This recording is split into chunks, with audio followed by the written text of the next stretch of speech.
Καλησπέρα, καλησπέρα και καλό μας μήνα. Είστε όλοι καλά, χαίρομαι πάρα πολύ. Είναι ο Μάιος, είναι η ωραιότερη εποχή του χρόνου και είμαστε πάλι μαζί για να κάνουμε το δεύτερο βίντεο επίδειξης.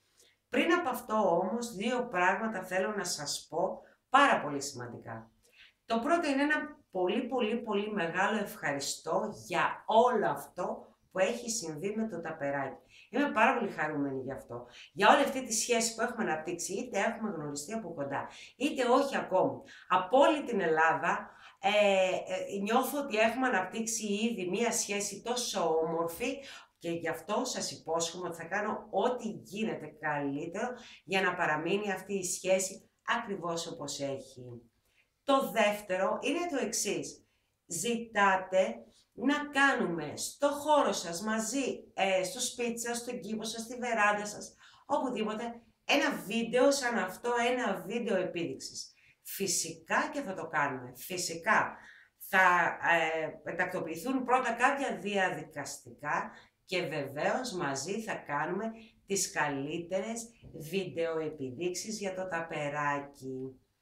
Ένα εργαλείο έχω να σας δείξω αυτή τη φορά, ένα εργαλείο από τα παλιά, από τα κλασικά, από τα πολύ αγαπημένα της Tupperware και αυτό είναι ο κόφτης λαχανικών. Οι λάμες, όπως όλα τα ανοξίδωτα μέρη της Tupperware, οι λάμες είναι ατσάλι 18-10, δεν στομώνει ποτέ, δεν σκουριάζει ποτέ. Πιστέψτε με, αυτό το έχω πάρα πολλά χρόνια το εργαλείο και δεν έχει χρειαστεί να το αλλάξω ποτέ. Το κάτω μέρος έχει ένα βλάκι γύρω για να κρατάει τα υγρά, αν αυτό που θα κόψουμε είναι υγρό είτε είναι ζουμερό, όπως είναι η ντομάτα, όπως είναι το ακτινίδιο, για να μην λερώσουμε τον πάγκο μας. Και το διχτάκι μας, το οποίο μετά θα σας δείξω τι κάνει. Έχω εδώ κάποια λαχανικά από τα συνηθισμένα που χρειάζεται να κόψουμε. Δεν υπάρχει πιο γρήγορος, πιο εύκολος τρόπος για να κόψουμε για τα πιτσιρίκια πατάτες για τηγάνισμα.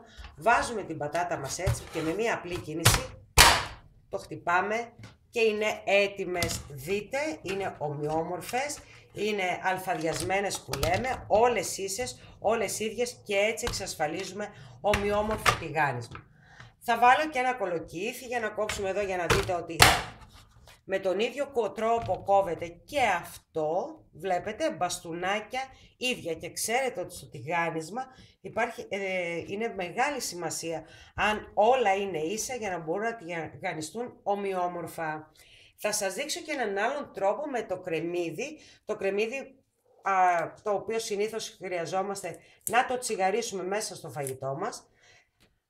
Την πατάτα και το κολοκύθι τα βάλαμε όρθια. Το κρεμμύδι μας θα το βάλουμε εξαπλωτό, οπότε πιέζοντας το κρεμμύδι μας δεν θα βγει βεβαίως μπαστούνάκια, αλλά θα βγει ομοιόμορφα τετραγωνάκια για να μπορέσουμε στο φαγητό μας μέσα να τσιγαριστεί και σχεδόν να εξαφανιστεί ώστε να μην φαίνεται. Ανοίγουμε πάλι τον κόφτη λαχανικών και αυτή είναι η εργονομία της Tupperware. Βγάζοντας αυτό το διχτάκι που σας είπα προηγουμένως, βλέπετε ότι έτσι έχει απομακρυνθεί μέσα από τις εγκοπές.